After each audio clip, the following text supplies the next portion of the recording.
শহরের নামকরা 11 জন ভয়ঙ্কর হ্যাকার একই সাথে মাথায় হাত দিয়ে বসে আছে, কারণ তাদের সমস্ত সিকিউরিটি সিস্টেমকে অন্য এক হ্যাকার হ্যাক করে নিজের আয়ত্তে করে রেখেছে। কেউ তাদের নিজস্ব কম্পিউটারে প্রবেশ করতে পারছে না। সবার কম্পিউটার উপরে একটা লেখাই রান করেছে, যা হলো MBZ। সবার কম্পিউটার স্ক্রিনে একই লেখা দেখে তাদের বুঝতে বাকি নেই যে তাদের সবার সিকিউরিটি সিস্টেমকে একজন ব্যক্তি ভেঙে ফেলেছে। সবার বুকের ভিতর দুকপুক করছে, কারণ তাদের কম্পিউটার হ্যাক করে নেওয়া মানে দেশের অনেক তথ্য ফাঁস হয়ে যাওয়া। এই 11 জন হ্যাকার কালো জগতের বেস্ট 11 নামে পরিচিত। তাদের নামেই পুরো ডার্ক সাইড চলে। তবে তারা দেশের স্বার্থ বিভিন্ন সময় কাজ করে। দেশের সিকিউরিটি সিস্টেমকে তারা আড়ালে থেকে প্রোটেক্ট করে, কিন্তু এখন তাদের কলেজেতে পানি নেই, কারণ তাদের কম্পিউটার দেশের অনেক মূল্যবান তথ্য রয়েছে। তারা সবাই কান্না করে দেওয়ার উপক্রম হয়েছে, কারণ তারা সবাই এক জিনিসকেই ভয় পাচ্ছে, যে সেই হ্যাকার যদি সরকারি কোনো তথ্য ফাঁস করে দেয় তাহলে প্রশাসন তাদেরকে ছাড়বে না, সোজা ধরে নিয়ে গিয়ে আজীবন লোহার কুঠুরিতে আটকাবে। ঠিক তখনই উপর থেকে ফোন আসে। এবার আরও দুকপুক করছে তাদের বুক, কারণ তারা যেটা নিয়ে ভয় পাচ্ছিল সেটাই হয়েছে। তাও ভয়ে ভয়ে বেস্ট 11-এর হ্যাকারের লিডার ফোনটা রিসিভ করেছে, যার নাম হলো রবার্টস। জি স্যার, বলুন। রবার্টস, কী সব শুনছি আমি? তোমাদের সিকিউরিটি সিস্টেম নাকি কেউ একজন হ্যাক করে নিয়ে গেছে, তার ক্লোন তোমাদের কম্পিউটারের উপরে ছেড়ে দিয়েছে। রবার্টস চুপ হয়ে আছে। কি হলো, কথা বলছো না যে? জি স্যার, কেউ একজন আমাদের সিকিউরিটি সিস্টেমকে হ্যাক করে নিয়েছে। রবার্টস, কি করে সম্ভব এটা? দেশের সবচাইতে হাই টেকনোলজি তোমাদের কাছে, তাও কি করে অন্য এক হ্যাকার তোমাদের সিস্টেম হ্যাক করে? স্যার, সেটা তো আমরাও বুঝে উঠতে পারছি না। তোমাদের কাউকে আমি ছাড়বো না। দেশের কোনো তথ্য সেই হ্যাকার লিক করে দেয়। স্যার প্লিজ আমাদেরকে একটু সময় দিন, আমরা সমস্ত কিছু ঠিকঠাক করে নিব। করবার করো, কিন্তু আমি যেটা বলতেছি সেটাই হবে। যদি সেই হ্যাকার কোনো তথ্য পাবলিক করে আর তোমরা এখনই ডার্ক সাইড থেকে নিজেদের নাম মুছে ফেলো, কারণ তোমাদের মতন হ্যাকারের আর কোনো ভ্যালু নেই এখন। এত বড় নাম দিয়ে ডার্ক ওয়েবে বসে আছো, অথচ নিজেদের সিকিউরিটি সিস্টেম তোমরা ঠিকভাবে সামলাতে পারো না। স্যার প্লিজ এমনটা করবেন না, আমরা সত্যি কিছু সময়ের মাঝে সমস্ত সিস্টেমকে আবার নিজেদের আয়ত্ত করে নিব। না, আমি তোমাদের কোনো কথাই শুনবো না। আমি যেটা আদেশ করেছি সেটাই করবে তোমরা। আর না হয় কিন্তু সস্তা হ্যাকার বলে বাজারে বিক্রি করে দেবো তোমাদেরকে। পর তো বুঝতেই পারছো কি হবে তোমাদের। একদম আজীবনের জেলের ভাত খেতে হবে। না না স্যার, আমরা কালো দুনিয়া থেকে নিজেদের নাম মুছে দিচ্ছি, আপনি প্লিজ এসব করবেন না। তাড়াতাড়ি। উপর থেকে এমন ভয়ানক আদেশ পেয়ে রবার্টস এবং তার সাথীরা আরও ঘাবড়ে যায়। তারা এখন কিভাবে কি করবে কোনো আইডিয়া নেই তাদের কাছে। অন্যদিকে আকাশ কলেজ থেকে ক্লাস শেষ করে বের হয়েছে। তখনই তার কাছে একটা অপরিচিত নাম্বার থেকে ফোন আসে। সে পকেট থেকে ফোনটা বের করে রিসিভ করে। হ্যালো, কে বলছেন? আমি জেমস বলছি। কোন জেমস? চিনলাম না তো। ওয়েট চিনবেন। আগে তোমায় আমি নিজের পরিচয় দিয়ে দেই। তার আগে বলো, কিছুদিন আগে একটা আইসিটি সেমিনারে বিজয়ী হয়েছিলে, তুমি সেই আকাশ না? জি, আমি সেই। তোমার সেই সেমিনারে বিচারক হিসেবে একজন ব্যক্তি ছিল জেমস নামক। আমি সেই ব্যক্তি। ব্যক্তি। ও স্যার, কেমন আছেন আপনি? আছি কোনো রকম, তবে বেশি একটা ভালো নেই। কেন স্যার?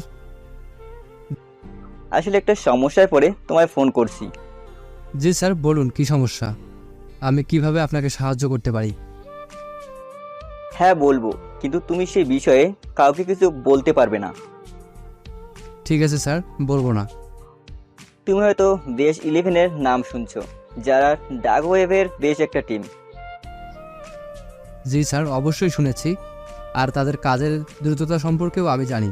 বর্তমান সময়ে ডার্ক ওয়েবে অনেক ভয়ঙ্কর একটা টিম। আমি সেই টিমের মেন লিডার। বেশ 11 আমার কমান্ডে কাজ করে, কিন্তু কিছুক্ষণ আগে অন্য এক হ্যাকার এসে বেশ 11-এর পুরো সিকিউরিটি সিস্টেম উড়িয়ে দিয়েছে এবং বেশ 11-এর সমস্ত কিছু সে নিজের অধীনে করে রেখেছে। বেশ 11-এর কোনো কর্মী তাদের কম্পিউটার ওপেন করতে পারছে না। সবার কম্পিউটার এই সেই হ্যাকার নিজের আয়ত্তে নিয়ে রেখেছে। সো তুমি কি আমাকে সেই বিষয়ে কোনো ধরনের সাহায্য করতে পারবে? কারণ তোমার কাজের কিছুটা দক্ষতা সেদিন আমি দেখেছি। স্যার, বেস্ট 11-এর মতন টিমকে যখন সেই হ্যাকার নাকানি চুবানি খাওয়াচ্ছে, তাহলে তো আমি তার কাছে দুধের বাচ্চা। তবে হ্যাঁ, আমি চেষ্টা করে দেখতে পারি, হয়তোবা কিছু একটা করতে পারবো আপনাদের জন্য। ঠিক আছে স্যার, আমি ঠিক আছে, তুমি আমার অফিসে চলে এসো। আমি তোমায় ঠিকানা মেসেজ করে দিচ্ছি। তারপর আমি তোমায় নিয়ে বেস 11-এর কাছে যাব। কিন্তু মনে রেখো, তুমি সেই বিষয়ে কিন্তু কাউকে কিছু বলতে পারবে না, কারণ বেস 11 হ্যাকারকে আজ পর্যন্ত কেউ নিজের চোখে দেখেনি। ঠিক আছে স্যার, আমি কাউকেই বলবো না। তারপর ফোনটা রেখে দিয়ে ব্যাগ কাঁধে নিয়ে গন্তব্যের জন্য রওনা হয়ে গেলাম। মানুষটা আমায় তার অফিসের ঠিকানা মেসেজ করে দিয়েছে। সেখানে পৌঁছাতেই একজন লোক এসে আমায় সেই স্যারের কাছে নিয়ে গেল। সেই আকাশ, তুমি কি করতে পারবে বলো তো আমাদের জন্য?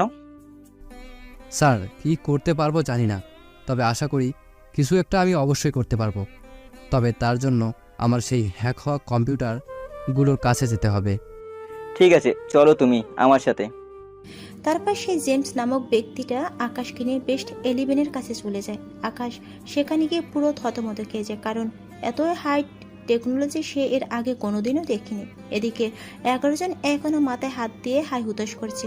তখনই জেমস আকাশকে বলে, এই যে বেস 11-এর কক্ষ, সেখানেই তাদের সমস্ত কম্পিউটার অচল হয়ে পড়ে আছে। ঠিক আছে স্যার, চলুন। আকাশ সে কক্ষে প্রবেশ করতেই তার শরীরে কাঁটা দিয়ে ওঠে, কারণ বেস্ট 11-এর কক্ষটা যেন অন্যরকম একটা দুনিয়া। আর এত ভালো মনের কম্পিউটার দেখে তার মাথায় জ্যাম খেয়ে যায়। তাও সে চুপচাপ গিয়ে সেই কম্পিউটার সামনে বসে। আর বেস্ট 11-এর সেই জেমস নামক ব্যক্তিটা সহ সবাই আকাশের পিছনে দাঁড়িয়ে আছে। কিন্তু দুঃখের বিষয়, বেস্ট 11-এর সবার মুখের উপর জোকারের মাস্ক পরে রেখেছে।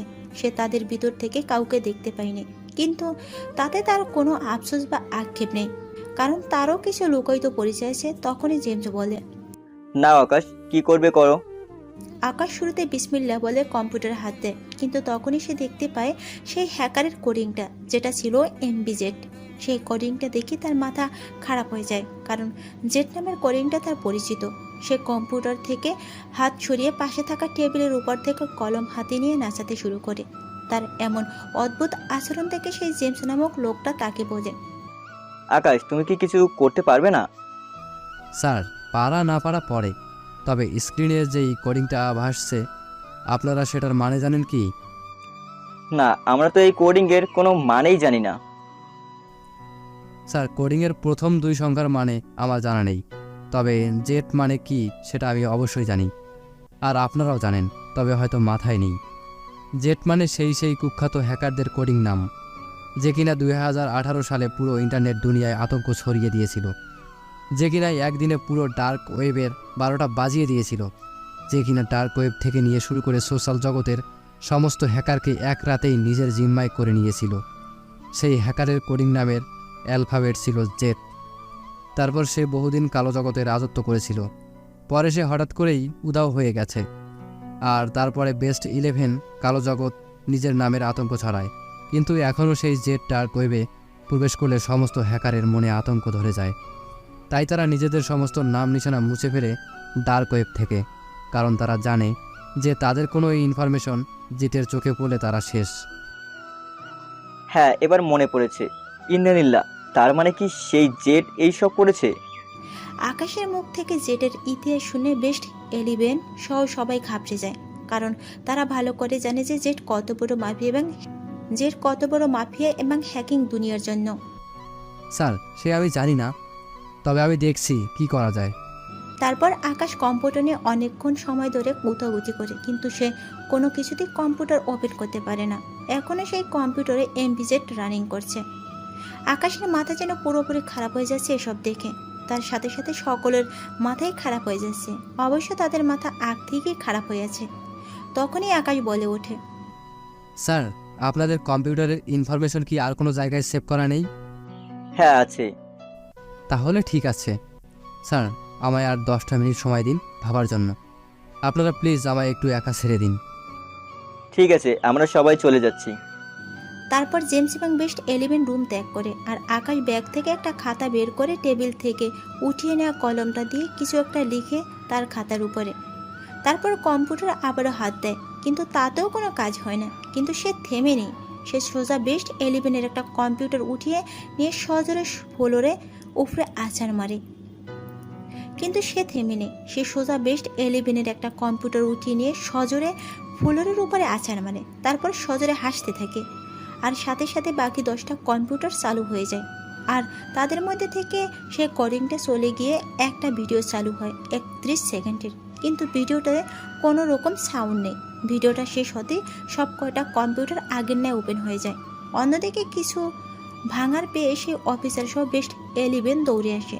তারা আসতে আসতে দেখে সেই ভিডিওটা কেটে যায়, কিন্তু কম্পিউটার ডেটাবেস সেভ হওয়ার সিস্টেম চালু থাকায় অটো একটা ফাইল হয়ে সেই ভিডিওটা সেখানে সেভ হয়ে যায়। ভিডিওটা ছিল কোনো একটা মেয়ের ভয়েস। অবশ্য ভয়েসটাতে অটো মেকানিক্যাল টোন ব্যবহার করা হয়েছে। আকাশ তাড়াতাড়ি সেই ফাইলটা ওপেন করে ভিডিওটা আবার প্লে করে আর সাউন্ড একদম বাড়িয়ে দেয়, কারণ আগের বার সাউন্ড কম থাকে কিছু শুনতে পাইনি, তাই এবার সাউন্ড একদম বাড়িয়ে দিয়েছে। ভিডিওটাতে একটা মেয়ের মুখোশ পরা ছবি উঠে আছে। তারপর জেমস এবং বেস্ট 11-এর রুম ত্যাগ করে আর আকাশ ব্যাগ থেকে একটা খাতা বের করে টেবিল থেকে উঠিয়ে নেওয়া কলমটা দিয়ে কিছু একটা লিখে খাতার উপরে, তারপর কম্পিউটারে আবারও হাত দেয়, কিন্তু তাতেও কোনো কাজ হয় না। কিন্তু সে থেমে নেই। সে সোজা বেস্ট 11-এর একটা কম্পিউটার উঠিয়ে নিয়ে সজোরে ফুলের উপর আছাড় মারে, তারপর সজোরে হাসতে থাকে। আর সাথে সাথে বাকি 10টা কম্পিউটার চালু হয়ে যায়। আর তাদের মধ্যে থেকে সেই কোডিংটা চলে গিয়ে একটা ভিডিও চালু হয় 31 সেকেন্ডের, কিন্তু ভিডিওটাতে কোনো সাউন্ড নেই। ভিডিওটা শেষ হয়ে সব কয়টা কম্পিউটার আগের ন্যায় ওপেন হয়ে যায়। অন্যদিকে কিছু ভাঙার শব্দ পেয়ে সেই অফিসার সব বেস্ট 11-এ দৌড়ে আসে। তারা আস্তে আস্তে সেই ভিডিওটা কেটে যায়, কিন্তু কম্পিউটার ডেটাবেস সেভ হওয়ার সিস্টেম চালু থাকায় অটো একটা ফাইল হয়ে সেই ভিডিওটা সেখানে সেভ হয়ে যায়। ভিডিওটা ছিল কোনো একটা মেয়ের ভয়েস। অবশ্য ভয়েসটাতে অটো মেকানিক্যাল টোন ব্যবহার করা হয়েছে। আকাশ তাড়াতাড়ি সেই ফাইলটা ওপেন করে ভিডিওটা আবার প্লে করে আর সাউন্ড একদম বাড়িয়ে দেয়, কারণ আগের বার সাউন্ড কম থাকে কিছুই শুনতে পায়নি সে, তাই এবার সাউন্ড একদম বাড়িয়ে দিয়েছে। ভিডিওটাতে একটি মেয়ের মুখোশ পরা ছবি উঠে আছে আর ভিডিও সাউন্ডে একটা মেয়ের ভয়েস বাজছে। মেয়েটা বেস্ট 11-কে ব্যঙ্গ করে ভয়েসটা পাঠিয়েছে। হে বেস্ট 11, নাড়িয়ে দিয়েছি তোদের মাথা। তোরা আমার তালাশ করিস না কখনো, কারণ তোরা আমার খুঁজে তো পাবি না কখনো। খুঁজে পেলেও পাবি ব্যাঙের ছাতা। আবারও বলছি, তালাশ করিস না তোরা আমার, না হয় কিন্তু নারী শক্তির কাছে হেরে গিয়ে কাটাবি তোরা মাথা। সবাই ভয়েসটা শুনে বোঝা যায় যে সেই মেয়েটা তাদের কম্পিউটার হ্যাক করেছে। সে একটা মেয়ে, কিন্তু কারো এই যেন বিশ্বাস হচ্ছে না যে একটা মেয়ে তাদের মতন হ্যাকারে পুরো সিকিউরিটি সিস্টেমকে হ্যাক করে নিয়েছে। আর অন্যদিকে আকাশ সেই বয়স শুনে আবারও সজোরে হেসে ওঠে আর মনে মনে কিছু একটা চিন্তা করতে থাকে। তখনই অফিসার জেমস তাকে জিজ্ঞেস করে, আকাশ, তুমি এমন পাগলের মতো হাসছো কেন? আর কি কারণে তুমি এই কম্পিউটারটা আছাড় দিয়ে ভেঙে ফেললে? তুমি কি জানো এই কম্পিউটারটা বেস 11-এর সবচাইতে গুরুত্বপূর্ণ কম্পিউটার ছিল?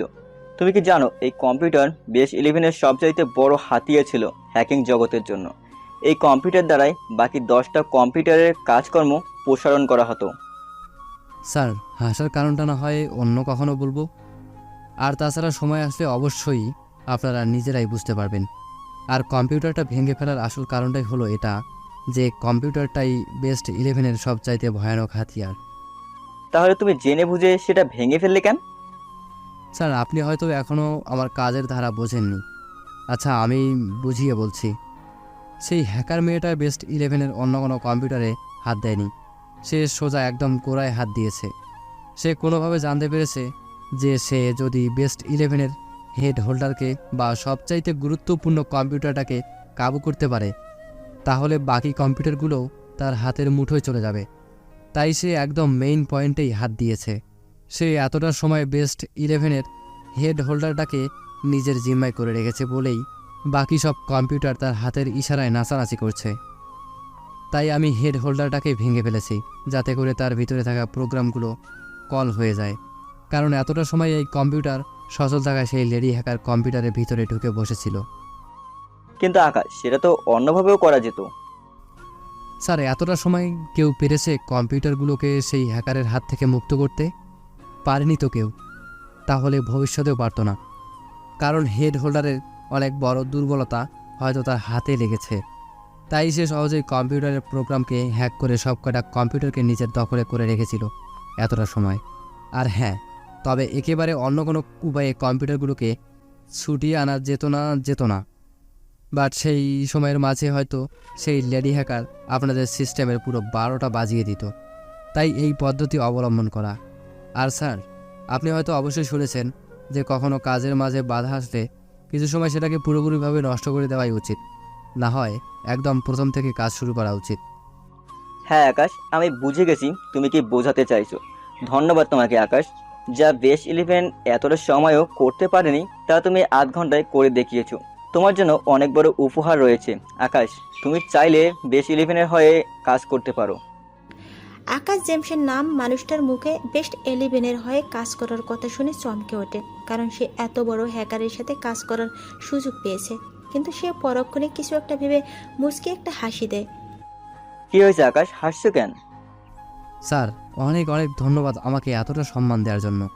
কিন্তু স্যার, আমি এত বড় বড় মহান হ্যাকারদের সাথে কাজ করার মতন যোগ্যতা রাখি না। আমার মাঝে যদি সত্যি যোগ্যতা থাকতো তাহলে আমি আপনাদের ক্ষতি না করা ছাড়াই উপকার করতাম, কিন্তু সেটা আমি করতে পারিনি। আমার মাঝে সত্যি কোনো কিছু নেই স্যার। আর তাছাড়া আমি একজন স্টুডেন্ট, আমার পড়ালেখার পিছনেও সময় দিতে হয়। তাই হয়তো সব কিছু মিলিয়ে কাজ করা সম্ভব হবে না আমার কাছে। আমাকে ক্ষমা করবেন স্যার। আকাশ, তোমার মতন মানুষ আমি আমার বাপের জন্ম দেখিনি, কারণ ডার্ক ওয়েব পুরো 11 নামেই কাঁপে। এই বেশ 11 আসার জন্য অনেক বড় বড় হ্যাকার মনের মাঝে বিশাল আশা আকাঙ্ক্ষা নিয়ে বসে আছে, আর সেখানে তুমি কাজ করার সুযোগ পেয়েও সেটাকে প্রত্যাখ্যান করছো। ঠিক আছে যাও, তোমায় আর জোর করব না আমি। যদিও তোমার কাজে মুগ্ধ আমি, কিন্তু তোমার পড়ালেখার বিষয়টার জন্য আর জোর করলাম না। ধন্যবাদ স্যার আমার বিষয়টাকে বোঝার জন্য। তবে হ্যাঁ, কখনো তোমাকে সাহায্যের জন্য ডাকলে চলে এসো কিন্তু। অবশ্যই স্যার। আচ্ছা ঠিক আছে, চলো তোমায় আমি ছেড়ে দিয়ে আসি। না না না না স্যার, তার কোনো দরকার নেই। আমি একাই চলে যেতে পারবো।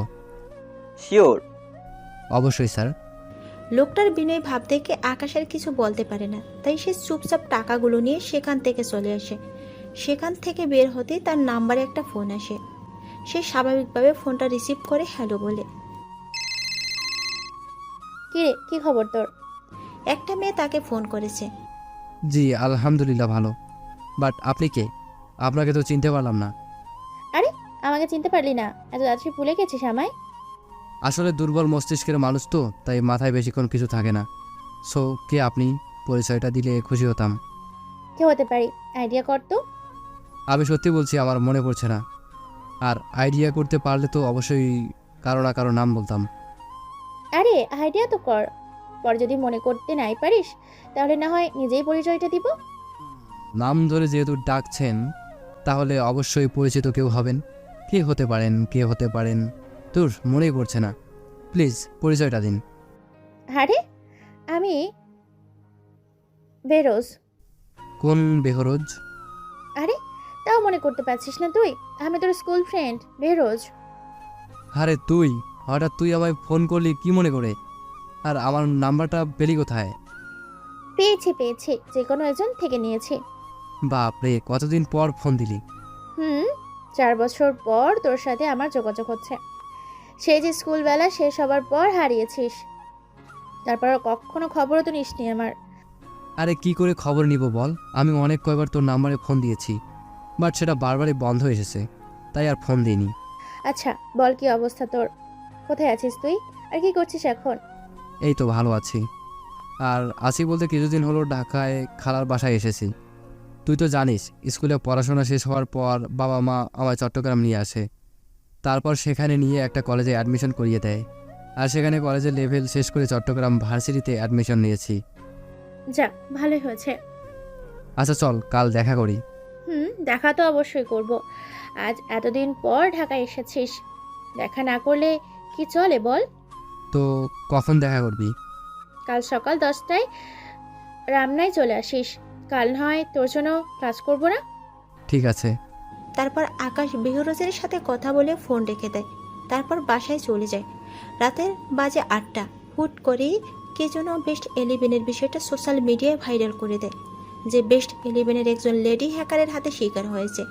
সেই নিউজ মুহূর্তের মাঝে সারা দেশে ভাইরাল হয়ে যায়। সমস্ত টিভি নিউজে একই খবর প্রচার হচ্ছে। মানুষজন বিভিন্নভাবে সরকারি কর্মকর্তা আইসিটির বিভাগের প্রধান কর্মকর্তাকে জেরা করতে শুরু করে। যে দেশের সবচাইতে বড় হাতিয়ার বেস্ট 11 টিম যদি একজন লেডি হ্যাকারের হাতে শিকার হয়, তাহলে আমাদের মতন সাধারণ মানুষজন কি করবে? কারণ দেশের সমস্ত সিকিউরিটি সিস্টেমকে বেস্ট 11 প্রোটেক্ট করছে। সেখানে তারাই যদি নিজেদেরকে প্রোটেক্ট করতে না পারে, তারাই যদি নিজেরা হ্যাকারের শিকার হয়, তাহলে দেশের কি হবে? আর দেশের মানুষের কি হবে? দেশের মানুষ তো সেফ না। তাহলে সেই লেডি হ্যাকার তো যে কোনো সময় ব্যাংকের সিকিউরিটি সিস্টেমকে ব্যান করে বা হ্যাক করে বিশাল অ্যামাউন্ট টাকা হাতিয়ে নিয়ে যেতে পারে। যেই দেশের প্রোগ্রামাররাই নিজেদের প্রোগ্রামকে সামলে রাখতে পারে না, তারা আবার দেশকে বাইরের দেশ হ্যাকার থেকে কি করে রক্ষা করবে? মোট কথা, বেস্ট 11-এর নাম খানিকক্ষণের মাঝে মানুষ ধুলে মিশিয়ে দেয়। সমস্ত সোশ্যাল সাইটগুলোতে বেস্ট 11-এর নিয়ে মানুষজন ট্রোল করতে শুরু করে দেয়। যেই বেস্ট 11 মানুষের চোখের মনি ছিল, সেই বেস্ট 11-এর সম্মান এখন মানুষের পায়ের কাছে নিয়ে এসেছে। আইসিটির প্রধান যিনি জেমসের সিনিয়র, তিনি এসব দেশের নিজের সোশ্যাল অ্যাকাউন্ট থেকে পোস্ট করে যে তিনি রাত 10টায় অনেক কয়টা টিভি চ্যানেলে লাইভে আসবেন। তিনি অনেক কয়টা টিভি চ্যানেলের রাত 10টায় তার কার্যালয়ে আমন্ত্রণ করেছেন। লাইভে কলিং সিস্টেম চালু থাকবে। কারো যদি কোনো ধরনের হ্যাকিং নিয়ে সমস্যা হয় বা কেউ যদি বেস্ট 11-এর মতনই সেই লেডি হ্যাকারের হাতে শিকার হয়, তাহলে তারা কলের মাধ্যমে সেসব জানাতে পারে। কিন্তু মানুষজন সবাই আক্রমণাত্মকভাবে সেই সময়ের অপেক্ষা করছে। আইসিটির প্রধান রাত 10টায় লাইভে আসতেই মানুষজন তিনাকে লাইভে কল দিয়ে গালাগালি দিতে শুরু করে, কারণ লাইভে কলিং সিস্টেম চালু করে দেওয়া হয়েছে। তিনি মানুষের গালাগাল খেয়েও দেশের উগ্র মস্তিষ্কের মানুষগুলোকে সান্ত্বনা দেওয়ার চেষ্টা করতে থাকে। কিন্তু সবাই তো ক্ষিপ্ত বেস্ট 11-এর প্রতি, তাই কেউ তার কথা শুনতে রাজি নন। অকথ্য ভাষায় গালাগাল করাই যাচ্ছে মানুষ, কিন্তু তিনি শেষমেশ না পারতে লাইভে চুপচাপ বসে থাকে।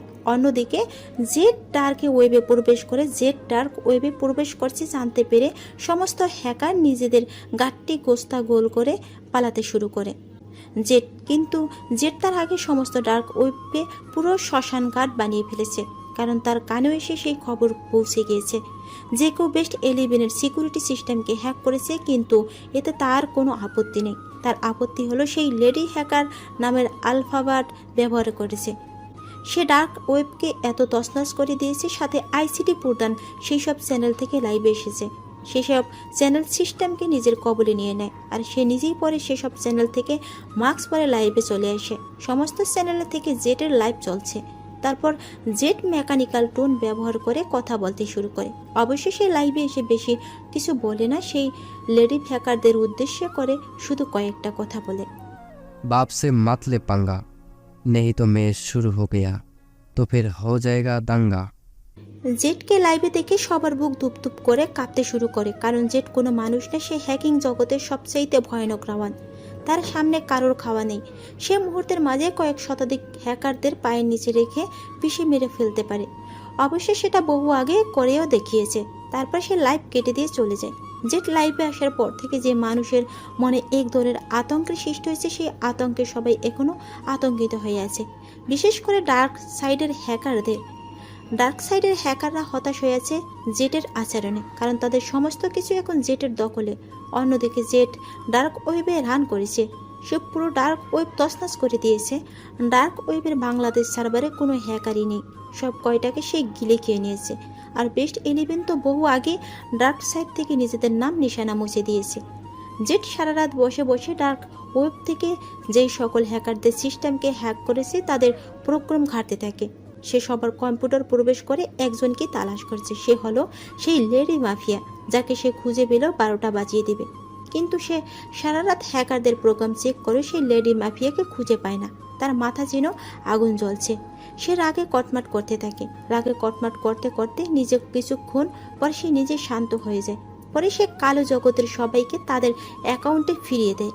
সবাই তো মহা খুশি নিজের অ্যাকাউন্ট ফিরে পেয়ে, কিন্তু তারা এটা জানে না যে জেট তাদের সিস্টেমের মাঝে কিছু একটা করে রেখেছে। আবারও সেই জেট ডার্ক ওয়েবে রেটিংয়ে চলে আসে।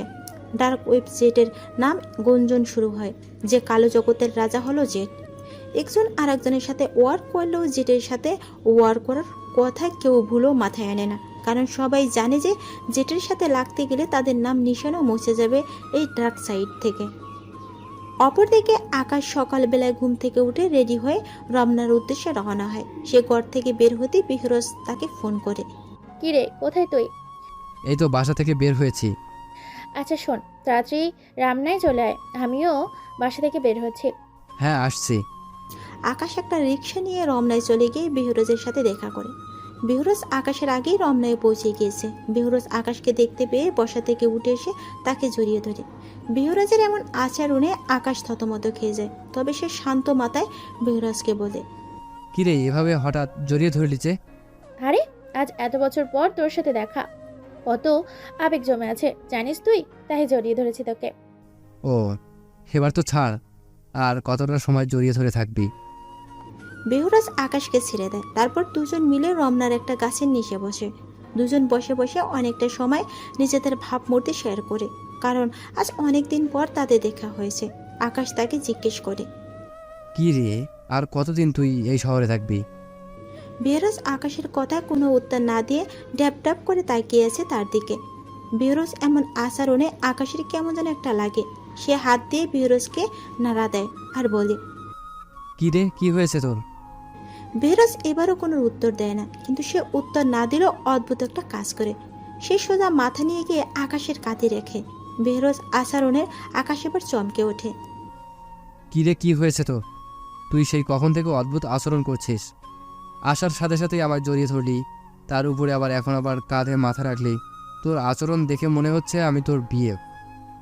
এই তোর এইসব আচরণের কথা তোর বয়ফ্রেন্ড জানতে পারলে কষ্ট পাবে না বুঝি? আরে তেমন কেউ না থাকলেও কষ্ট পাবে। মানে কি তুই প্রেম করিস না? না। কিন্তু কেন? কারণ হলো আমার জীবনে অনেক বড় একটা ইচ্ছা আছে, সেই ইচ্ছেটা এখনো আমার পূরণ হয়নি, তাই আমি প্রেম করি না। আর তাছাড়া অবশ্য একজনকে অনেক আগ থেকেই ভালো লাগে আমার, তাই কখনো এসবে জড়াইনি। কিসের ইচ্ছে আর কাকে তোর পছন্দ? ইচ্ছের কথা তো বলা যাবে না, কারণ সেটা একদম পার্সোনাল। আর কাকে পছন্দ করি সেটা বলবো না। আরে একটা তো বল। ইচ্ছেটা পার্সোনাল থেকে হয়তো বললি না, কিন্তু পছন্দের কথা তো বন্ধু হিসেবে আমায় বলতে পারিস। আচ্ছা আকাশ, তুই কি সেই আগের মতোই গাধাই থেকে যাবি? মানে? মানে কি বুঝিস না তুই? না বুঝি না তো। আর তুই যদি আমাকে বুঝিয়ে নাই বলিস তাহলে বুঝবো কি করে বলতো? আচ্ছা চোখ বন্ধ কর, আমি বলছি তোকে। আরে আজিব তো, কি শুরু করলি তুই? তুই তোর পছন্দের কথা বলবি, এতে আমি চোখ বন্ধ করবো কেন? আজীব আমি না, আজীব হলি তুই, কারণ সব কথাই তোর প্রশ্নবোধক চিহ্নটা থাকবেই। কখনো প্রশ্ন ছাড়া কারোর কথা মানতে পারিস না তুই। আকাশ চোখ মুখ বন্ধ করতে বিহরজ আকাশের একদম কাছে গিয়ে তার ঠোঁটের মধ্যে স্পর্শ করতে শুরু করে। বিহরজের নরম ঠোঁট জোড়া সে ইচ্ছা করে আকাশের ঠোঁটের সাথে মিশিয়ে দিয়েছে। বিহরজের এমন আচরণে আকাশ আবারও চমকে ওঠে, কিন্তু সে কিছু বলার মতনই অবস্থায় নেই। সে পুরো শক্ট হয়ে গিয়েছে। কিছুক্ষণ পর বিহরজ নিজে আকাশের ঠোঁট থেকে নিজের ঠোঁট সরিয়ে নেয় আর বলে, এবার বুঝেছিস কে সেই মানুষ? এবার আকাশ চুপ করে আছে। বিহরজের বোবাজিন এবার তার উপরে শহর হয়েছে। কি হলো, কথা বল।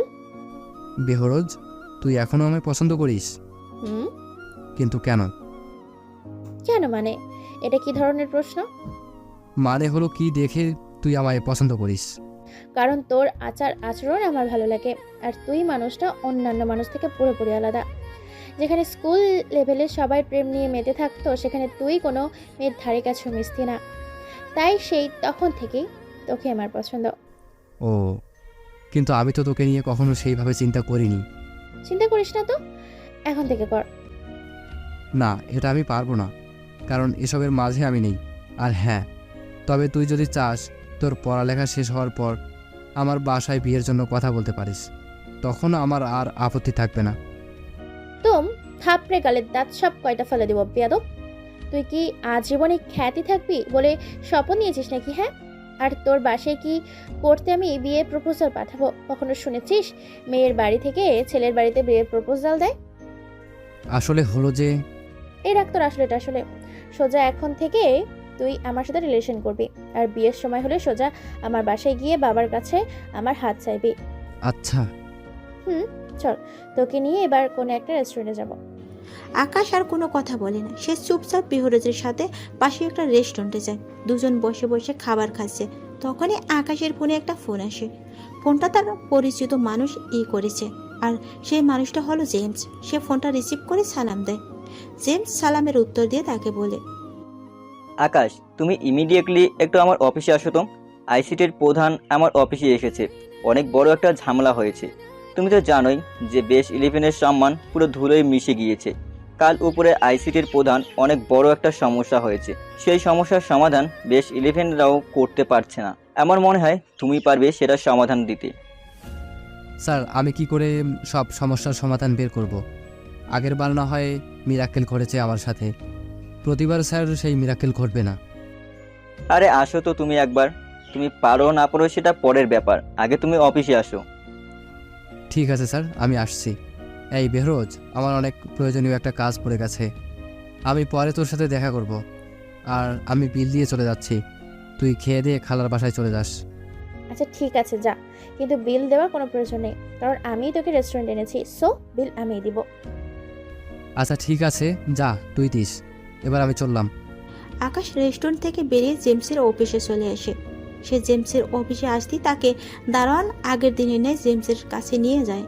সেখানে সেই আইসিটির প্রধান এবং আরও কয়েকজন লোক রয়েছে। জেমস আকাশকে দেখতে পেয়ে বলে, আকাশ, গতকাল সেই মেয়ে আমাদের স্যারের ল্যাপটপও হ্যাক করে নিয়েছে। প্লিজ তুমি কিছু একটা করে স্যারের ল্যাপটপটা ফিরিয়ে আনো। স্যার, আমি কিভাবে কি করব? কাল তো দেখলেন, এই যে আমি একটা কম্পিউটার নষ্ট করে তারপর বাকিগুলো ফিরিয়ে এনেছি, কিন্তু আজ কিভাবে করব? আকাশ, তা আমি জানি না, আমি শুধু জানি তুমি পারবে। স্যারের ল্যাপটপের ডেটাবেসের মধ্যে অনেক গুরুত্বপূর্ণ কিছু রয়েছে। সেসব যদি সেই লেডি হ্যাকার একবার ভাইরাল করে দেয়, তাহলে স্যারের অনেক বড় বিপদ হবে, সাথে আমাদেরও অনেক বড় বিপদ হবে। কারণ এমনি আমাদের নাম ধুলোয় মিশে গেছে, তার উপর স্যারের ল্যাপটপ হ্যাক করার বিষয়ে সোশ্যাল মিডিয়ায় ছড়ালে পুরো কলঙ্ক লেগে যাবে। আর গুরুত্বপূর্ণ তথ্য ভাইরাল হলে তো আর কোনো কথাই নেই। স্যার, জানি না কিভাবে কি করব। তবে যেহেতু আপনি আমার উপরে ভরসা করেছেন, তাহলে দেখি কিছু একটা করতে পারি কিনা। তবে হ্যাঁ, কিছু ইনফরমেশন দরকার আমার। ল্যাপটপের সিকিউরিটি সিস্টেম হ্যাক হওয়ার পূর্বে কোনো মেইল বা কিছু এসেছে কিনা, নাকি স্যার কোনো লিঙ্কে ক্লিক করায় স্যার ল্যাপটপ হ্যাক হয়েছে। আমার সেই ইনফরমেশনটুকু লাগবে। মানে হলো ল্যাপটপ হ্যাক হওয়ার পূর্বে স্যার ঠিক শেষ কোন কাজটা করেছে। আকাশের প্রশ্ন শুনে আইসিটি প্রধান বলে, একটা মেইল আছে যার মধ্যে হ্যাকারদের নিয়ে ব্যঙ্গ করে কিছু লেখা পাঠায় সেই লেডি হ্যাকার, যার মাঝে লেখা ছিল, ব্যঙ্গ 11 এবং দেশের সমস্ত পাতি হ্যাকারদের কোনো খাওয়া নেই এখন, তাদের দিন শেষ। বাচ্চারা, তোমরা এবার ঘুমিয়ে পড়ো, তোমাদের গ্র্যান্ড মাদারকে এবার একটু খেলতে দাও। তারপর আমি লেখাটা পড়ে শেষ করতেই ল্যাপটপ হ্যাক হয়ে যায়। প্রধান স্যারের কথা শুনে আকাশের পুরো মাথা রক্ত উঠে যায়। সে আরও কোনো কথা না বলে একটা চেয়ার নিয়ে প্রধানের ল্যাপটপটার সামনে বসে। তারপর টেবিলে থাকা প্রধান স্যারের ল্যাপটপটা নিয়ে অন্যদিকে ঘুরে এসে নিজের মতন কাজ করতে আরম্ভ করে। সে বুলেট গতিতে টাইপিং করতে থাকে ল্যাপটপের কিবোর্ডে। কিছুক্ষণ পর সে ল্যাপটপটাকে সবার দিকে ঘুরিয়ে দিয়ে চেয়ার থেকে উঠে রাগে ফসফস করতে করতে সোজা জেমসের অফিস থেকে বেরিয়ে যায়। অফিস থেকে বেরিয়ে এসে নিজেকে আড়াল করে ফেলে। এদিকে ল্যাপটপের দিকে ভয়ানক দৃষ্টিতে তাকিয়ে আছে জেমসের অফিসে থাকা সমস্ত লোকজন, কারণ আকাশ অনেক ভয়ঙ্কর কিছু একটা ঘটিয়ে গেছে আইসিটির প্রধানের ল্যাপটপে। সবাই চোখ বড় বড় করে ল্যাপটপের দিকে তাকিয়ে আছে, কারণ সে হ্যাকারদের মিলন মেলা লাগিয়ে দিয়েছে প্রধানের ল্যাপটপে। আইসিটি প্রধান এবং জেমসের মুখের বুলি বন্ধ হয়ে গেছে। সবাই হতবাক হয়ে ল্যাপটপের দিকে তাকিয়েছে, কারণ কি করে গেল এটা সেই ছেলে। কারোর তো মাথায় যেন কিছু কাজ করছে না। ল্যাপটপ দিয়ে এত ভয়ানক কাজ কি করে করলো সেই ছেলে? আর শুধু ল্যাপটপ কেন, উন্নত মানের কম্পিউটার দিয়েও তো এমন কাজ করা সম্ভব নয়। আর সে যেই কাজটা করেছে সেটা কোনো 2-4টা কথা নয়। আইসিটির প্রধান অবাক ভঙ্গিতে চেয়ার থেকে উঠে দাঁড়ায়। তারপর জেমসের কাছে গিয়ে বলে, কে এই ছেলে আর কিভাবে তাকে তুমি পেয়েছো? স্যার, এই ছেলে একটা সেমিনারে বিজয়ী হয়েছিল। সেই সেমিনারে আমি বিচারক হিসেবে ছিলাম, তাই সেখান থেকে এই ছেলেটিকে আমি চিনি। জেমস, আমার যে করেই হোক এই ছেলেকে লাগবে, আর তোমাদের বেস্ট ইভেনের এই ছেলেকে বানিয়ে দাও। সে কত ভয়ানক হলে আমরা এই ছোট্টখাটো ল্যাপটপ দিয়ে এতগুলো হ্যাকারের প্রোগ্রামকে সে হ্যাক করে নিতে পারে। কম করে হলেও হাজারখানেক হ্যাকারের প্রোগ্রামকে সে নিজের কবলে করে নিয়েছে। ছেলেটার কাজকর্ম দেখে আমার নিজের উপর থেকে আস্থা উড়ে যাচ্ছে। কি করে সম্ভব এটা? আজ পর্যন্ত বেস্ট 11 সদস্য পর্যন্ত কোনো লিঙ্ক বা ক্লু ছাড়া কারো সিকিউরিটি সিস্টেম ভাঙতে পারেনি। সেখানে এই ছেলে মুহূর্তের মাঝে এত শত হ্যাকারের বারোটা বাজিয়ে দিয়েছে। মিস্টার জেমস, যে করেই হোক এই ছেলেকে আমার চাই। প্রথমে তাকে দেখে আমার কোনোভাবেই মনে হয়নি সে যে কিছু করতে পারবে। পরবর্তীতে সে আমাদেরকেই গোলক ধাঁধার মাঝে ফেলে দিয়েছে তার কাজ দেখিয়ে। মিস্টার জেমস, এই ছেলে কোনো সাধারণ ছেলে না। এই ছেলে হয়তো হ্যাকিং জগতের অনেক বড় মাফিয়া। এই ছেলে চাইলে শত শত হ্যাকারকে হাতের ইশারায় না যেতে পারে, যা তার কাজকর্ম দেখে বুঝতে আর বাকি নেই। এই ছেলেকে যে করেই হোক বেস্ট 11-এর চাই আমি। স্যার, আপনার মনে হয় কোথাও ভুল হচ্ছে। হয়তো সে কাকতালীয়ভাবে কিছু করে ফেলেছে, কারণ ছেলেটার চালচলন একদম ভিন্ন। তার কাছে সবার ঊর্ধ্বে হলো পড়ালেখা, আর সেই ছেলে কালো দুনিয়ার বাদশা হবে কি করে? মিস্টার জেমস, আপনাদের মতন গোবরওয়ালা মাথার জন্য আজকে বেস্ট 11-এর এই অবস্থা। আমার ল্যাপটপ বেস্ট 11-এর ল্যাপটপকে এই ছেলেই সেই লেডি হ্যাকারের হাত থেকে উদ্ধার করেছে। কই, আপনারা নিজেরা পেরেছেন সেই লেডি হ্যাকারের থেকে কম্পিউটার উদ্ধার করতে?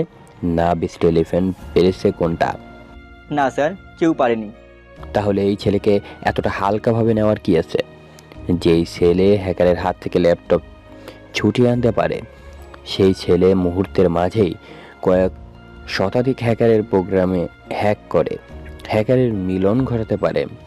এই ছোটোখাটো ল্যাপটপে কোনো সাধারণ মানুষ না, সে অবশ্যই কালো জগতের অনেক বড় বাচ্চা।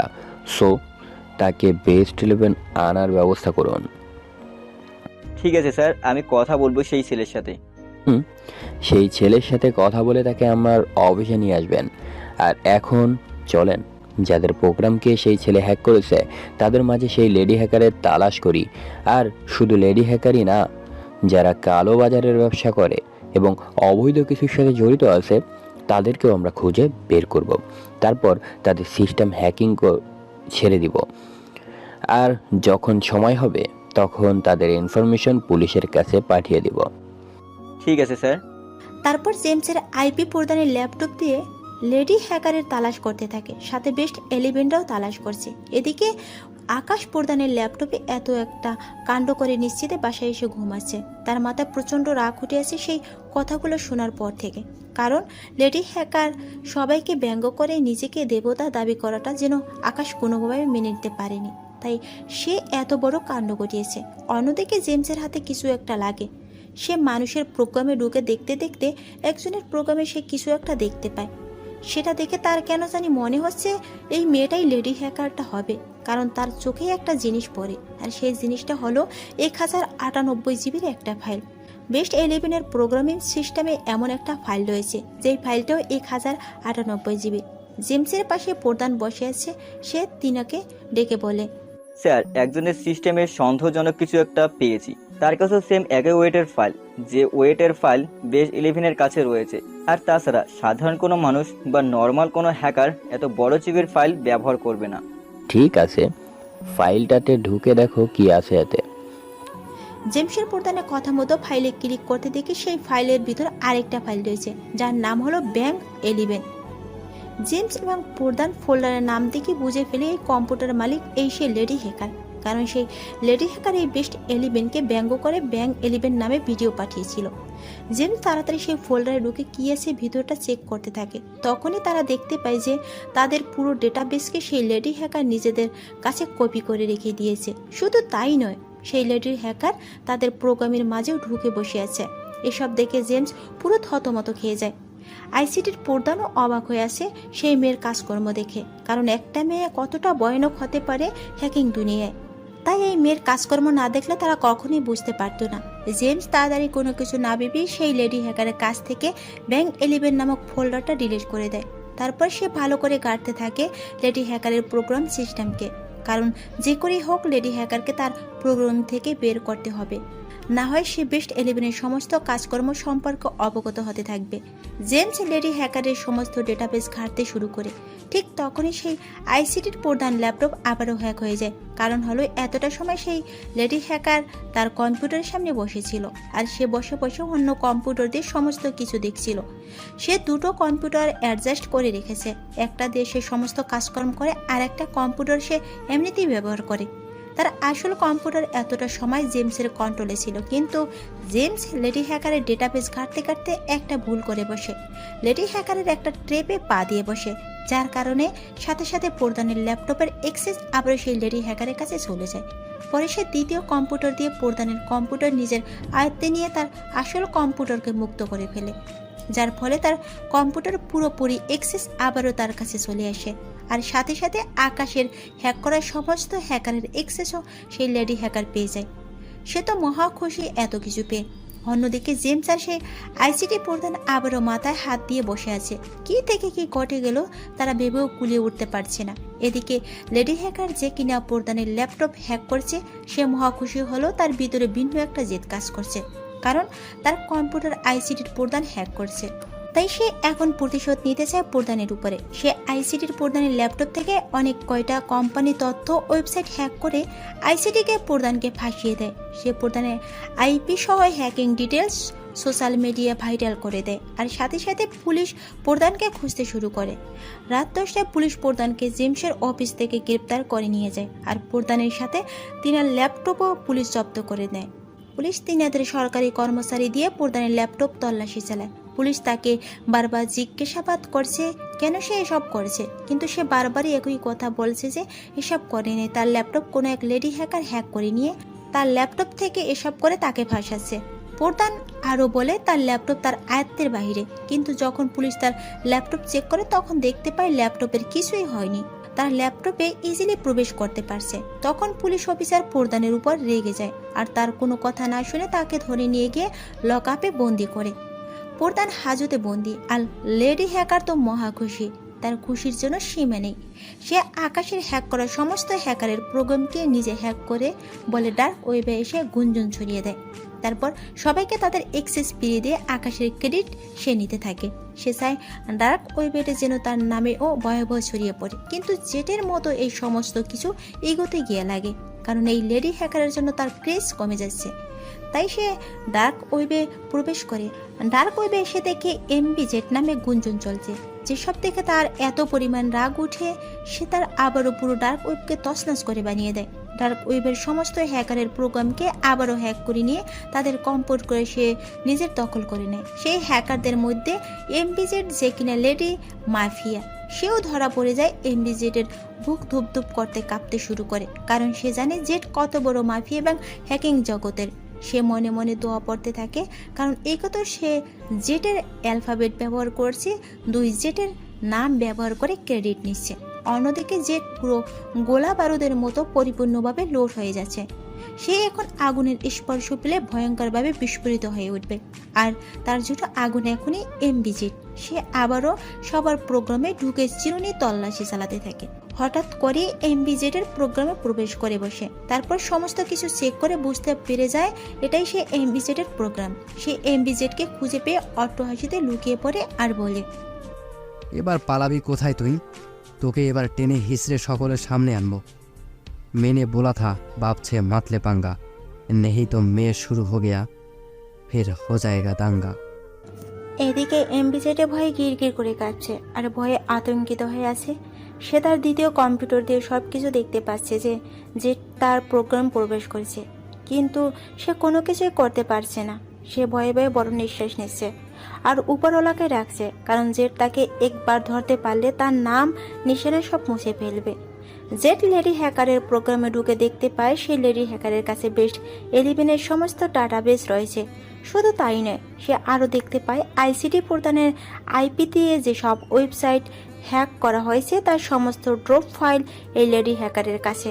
এই লেডি হ্যাকার সমস্ত ওয়েবসাইটের অ্যাক্সেস তার নিজের কাছে নিয়ে রেখেছে। জেটের এসব দেখে বুঝতে বাকি নেই যে আইসিটি প্রধানকে এই লেডি হ্যাকার পাঠিয়েছে। তৎক্ষণাৎ জেট লেডি হ্যাকারের কম্পিউটার থেকে থানায় একটা মেইল পাঠায়, যার মধ্যে রয়েছে কিছু প্রুফ যে প্রধান কিছু করেনি।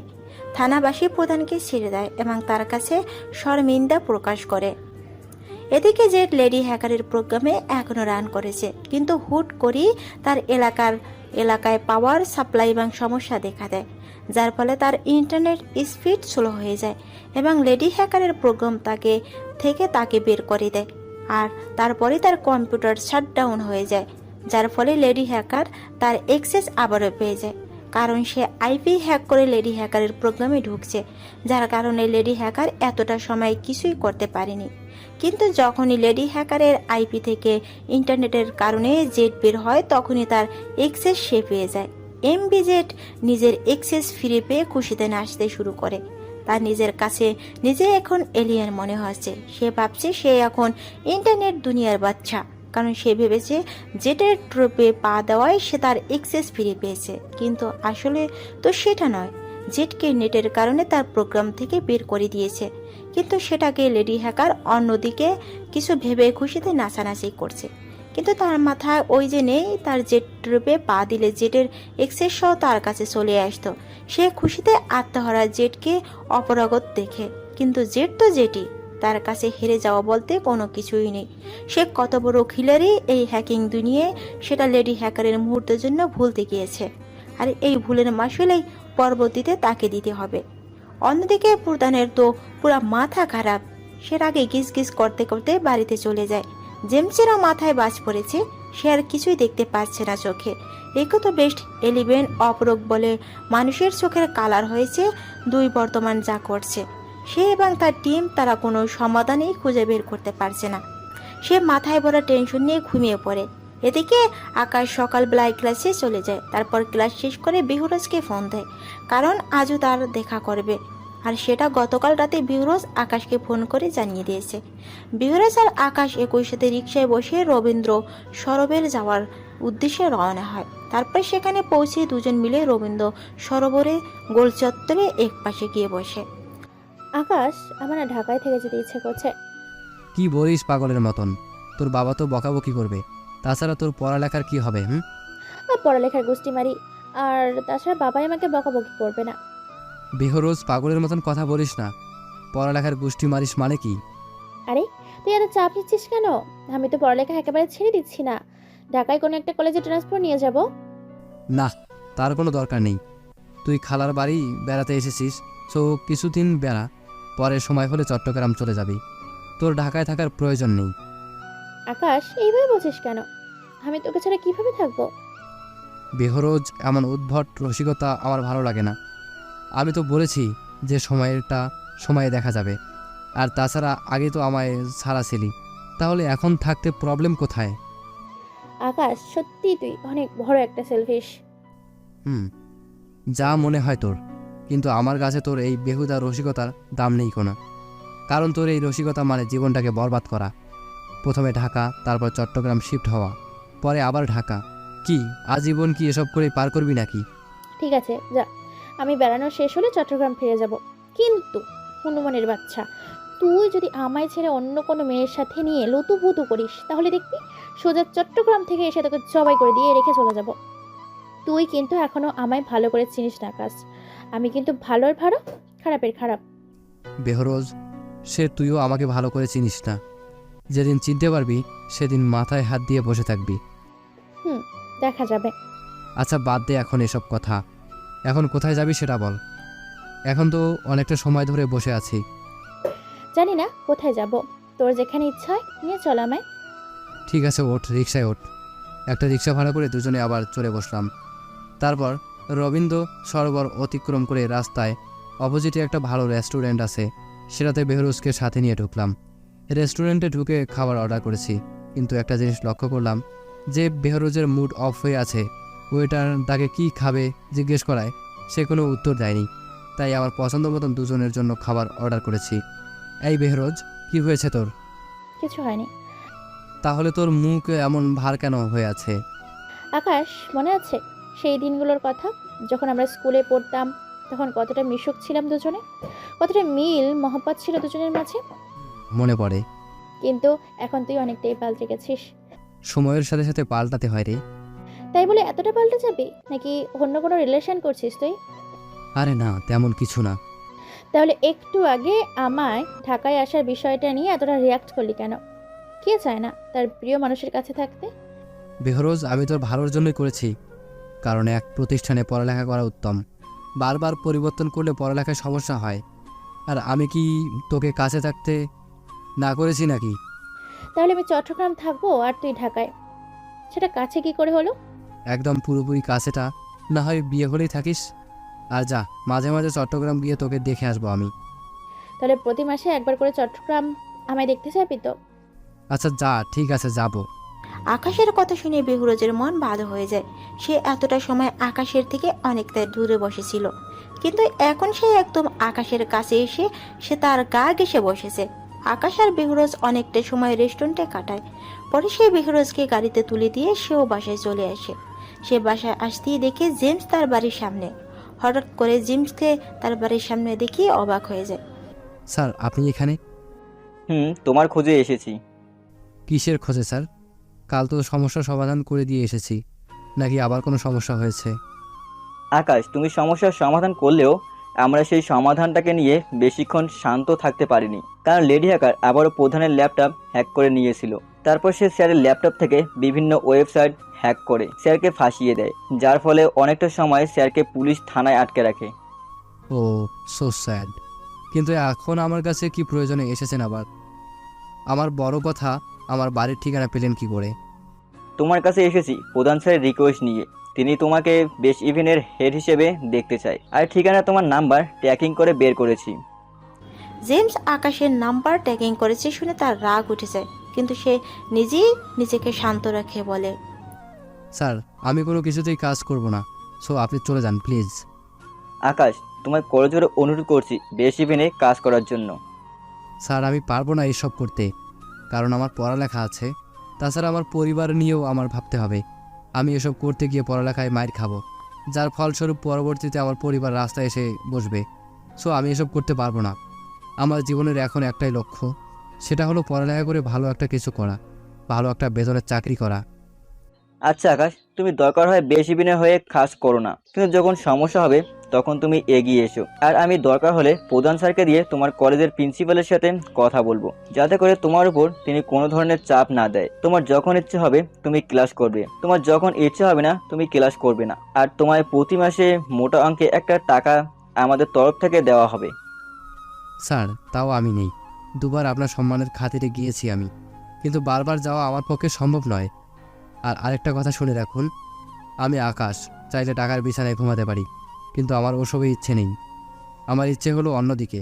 সো আমার যা ইচ্ছে আমি সেটাই করছি, আর ভবিষ্যতেও করব। জেমস আকাশের কথা শুনে মন খারাপ করে সেখান থেকে ফিরে আসে। তারপর প্রধানকে ফোন করে আকাশের বিষয়ে বলে যে সে কাজ করবে না। প্রধান জেমসের কথা শুনে আকাশের উপর ক্ষেপে যায়। কি এত বড় সাহস যে সে আমাদের কথার অমান্য করে? ঠিক আছে, বেড়াকে দেখছি আমি।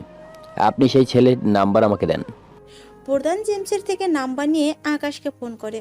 তুমি নাকি বেস্ট ইলেভেনের কাজ করবে না বলে অমত করেছো? তোমার সাহস তো কম না। করেছি, কারণ সেসবের প্রতি আমার কোনো ইচ্ছে নেই। আর স্যার, সাহস দেখাইনি আমি, আমার ইচ্ছে হয়নি, তাই অমত করেছি। এই বেয়াদব ছেলে, একদম মুখের উপর কথা বলবে না তুমি। তুমি কিন্তু আমায় ভালো করে চেনো না এখনো। আমি কিন্তু তোমার সারা জীবনের জন্য হ্যাকিংয়ের মামলায় ভিতরে ঢোকাতে পারি। স্যার, আপনি কি আমায় হুমকি দিচ্ছেন? হ্যাঁ, তোমায় হুমকি দিচ্ছি। তুমি আমার অফারকে গ্রহণ না করায় অনেক বড় শাস্তি পেতে হতে পারে তোমার।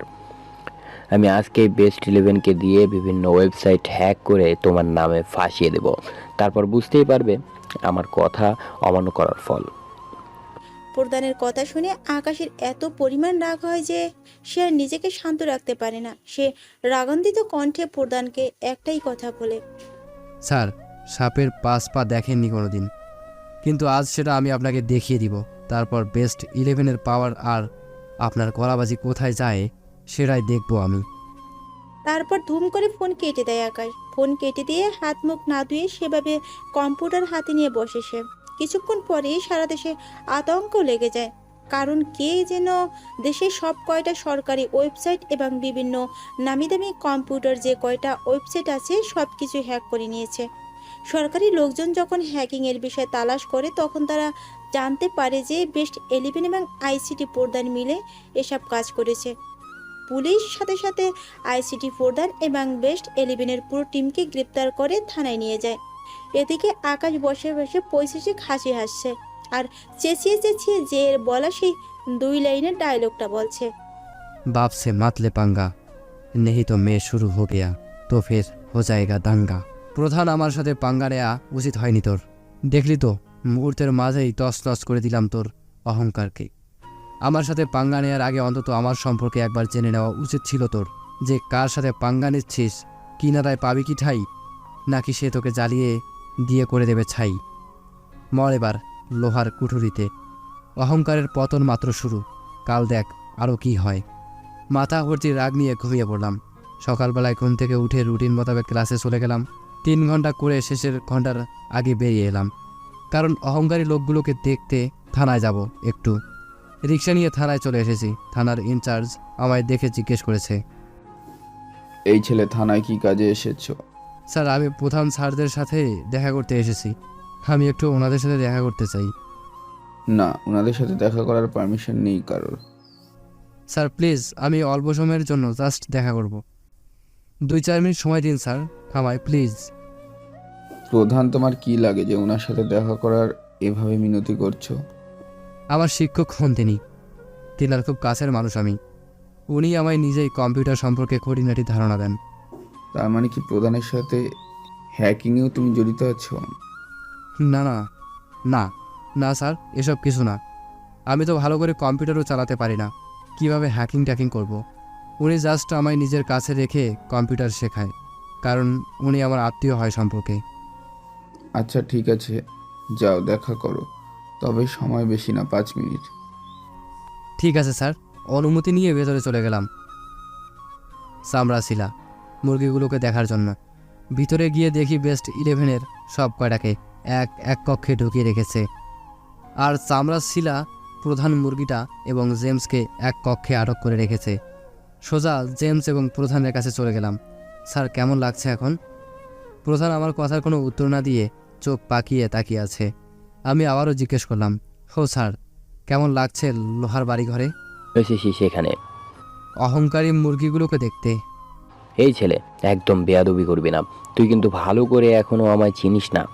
আমি কিন্তু তোর জীবনটাকে পুরো নরক বানিয়ে দিব। স্যার তার আগে তো 4 দেয়াল থেকে নিজেকে মুক্ত করেন। আমি করে নিব, কারণ আমার মতন লোককে বেশিক্ষণ এই লোহার বেড়িতে আটকে রাখবে এমন বুকের পাটা কারো হয়নি। আর মনে রাখিস, আমি আইসিটির প্রধান, আমার ক্ষমতাও কম নয়। স্যার এত ক্ষমতা দিয়ে কি হলো? পেরেছেন নিজেকে আটকে রাখতে থানায় আসা থেকে? পারেননি তো। সো মনে রাখবেন, যার তার সাথে পাঙ্গা নিয়ে পেরে ওঠা যায় না। বাপেরও বাপ থাকে, তার জন্য সব সময় মানুষকে গুণে বেঁচে চলতে হয়। না হয় যে কারোর সাথে পাঙ্গা নিতে যাবেন তো এই হালত হবে। বেটা, তোকে তো আমি ছাড়বই না। আমি ভালো করে জানি যে তুই আমাদের সবাইকে ফাঁসিয়েছিস। সো তোর রক্ষা নেই আমার হাত থেকে। পুলিশ তো আমায় বেশি সময় এই লোহার বেড়িতে আটকে রাখতে পারবে না, কারণ আমার হাত অনেক লম্বা। আর বাকি রইল বেস্ট 11, তারাও তোকে ছাড়বেন, কারণ তাদের তুই ফাঁসিয়েছিস। তুই ভালো করে জানিস এই না যে বেস্ট 11 কি জিনিস। তাদের নাম খারাপ হয়েছে তো কি হয়েছে, কিন্তু তারা পারদর্শী হ্যাকিংয়ের দিক দিয়ে। তাদের মতন ভয়ানক হ্যাকার অনেক কমই আছে এই দেশে। তাদের সাথে পাঙ্গা নেওয়া 2-4টে কথা নয়, মনে কর তোর মৃত্যু নিশ্চিত। তুই আমাদের যেভাবে ফাঁসিয়েছিস ঠিক এইভাবে বেস্ট 11 দিয়ে তোকে হ্যাকিংয়ের মামলায় ফাঁসাবো। খালি একবার বের হই থানা থেকে, আর অল্প কিছু সময় তুই দুনিয়ার বুকে মুক্ত পাখির মতন উড়ে বেড়া। তারপর ইহজীবনের জন্য তোর পচে মরতে হবে লোহার ব্যারিকেডে। আর আমাদের উপরে যে মিথ্যা অভিযোগ এসেছে সেটা তোর নামে হয়ে যাবে, সাথে আরও কিছু অভিযোগ লাগবে তোর উপরে। তো জিলে আপনার জিন্দিগি।